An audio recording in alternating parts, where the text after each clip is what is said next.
Hello friends, welcome back to my channel, or welcome to my channel if you haven't been here before. I'm Erin, and for today's video we are going to be reading another creepypasta story. Now I know I just recently posted a creepypasta story, but I figured, what the heck, it was fun to read, so why not do another one. So I will of course have the original story linked down below for you to check out if you want to read it on there, but for now let's jump into it. So the story we are going to be reading today is called Mr. Widemouth. I don't see who the author is on here, so I'm not really too sure. But like I said, let's jump into it. During my childhood, my family was like a drop of water in a vast river, never remaining in one location for long. We settled in Rhode Island when I was 8, and there I remained until I went to college in Colorado Springs. Most of my memories are rooted in Rhode Island, but there are fragments in the attic of my brain which belong to the various homes we had lived in when I was much younger. Most of these memories are unclear and pointless, chasing after another boy in the backyard of a house in North Carolina, trying to build a raft to float on the creek behind the apartment we rented in Pennsylvania, and so on. But there is one set of memories which remains as clear as glass, as though they were just made yesterday. I often wonder whether these memories are simply lucid dreams produced by a long sickness I experienced in the spring, but in my heart, I know they're real.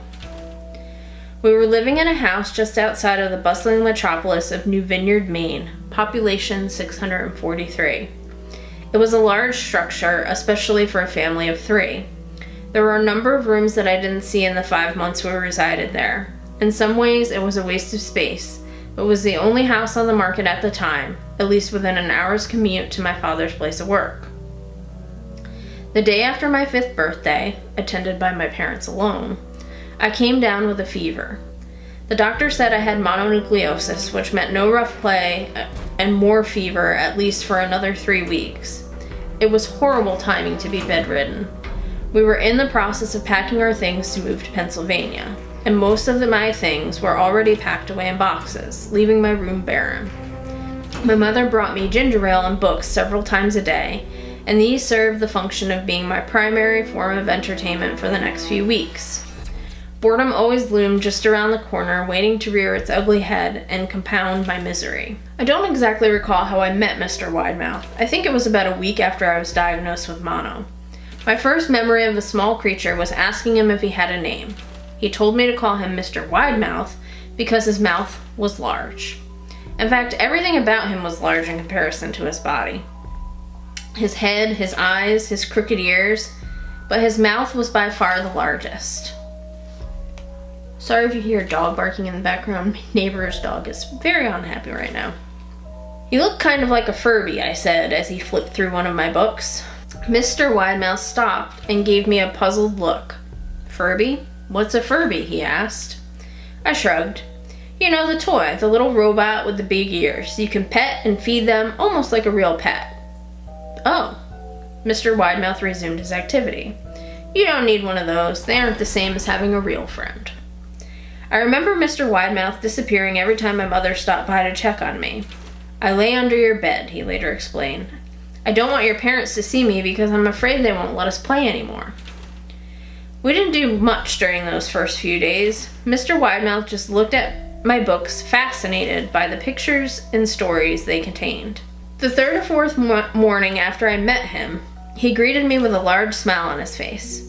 "I have a new game we can play," he said. "We have to wait until your mother comes to check on you because she can't see us play it. It's a secret game." After my mother delivered more books and soda at the usual time, Mr. Widemouth slipped out from under the bed and tugged my hand. "We have to go to the room at the end of the hallway," he said. I objected at first, as my parents had forbidden me to leave my bed without their permission, but Mr. Widemouth persisted until I gave in. The room in question had no furniture or wallpaper. Its only distinguishing feature was a window opposite the doorway. Mr. Widemouth darted across the room and gave the window a firm push, flinging it open. He then beckoned me to look out at the ground below. We were on the 2nd story of the house, but it was on a hill, and from this angle the drop was further than the 2 stories due to the incline. "I like to pretend up here," Mr. Widemouth explained. "I pretend that there's a big, soft trampoline below this window, and I jump. If you pretend hard enough, you bounce back up like a feather. I want you to try. I was a 5-year-old with a fever, so only a hint of skepticism darted through my thoughts as I looked down and considered the possibility. It's a long drop, I said. But that's all part of the fun. It wouldn't be fun if it was only a short drop. If it were that way, you may as well just bounce on a real trampoline. I toyed with the idea, picturing myself falling through thin air only to bounce back to the window on something unseen by human eyes. But the realist in me prevailed. Maybe some other time, I said. I don't know if I have enough imagination. I could get hurt. Mr. Widemouth's face contorted into a snarl, but only for a moment. Anger gave way to disappointment. If you say so, he said. He spent the rest of the day under my bed, quiet as a mouse. The following morning, Mr. Widemouth arrived holding a small box.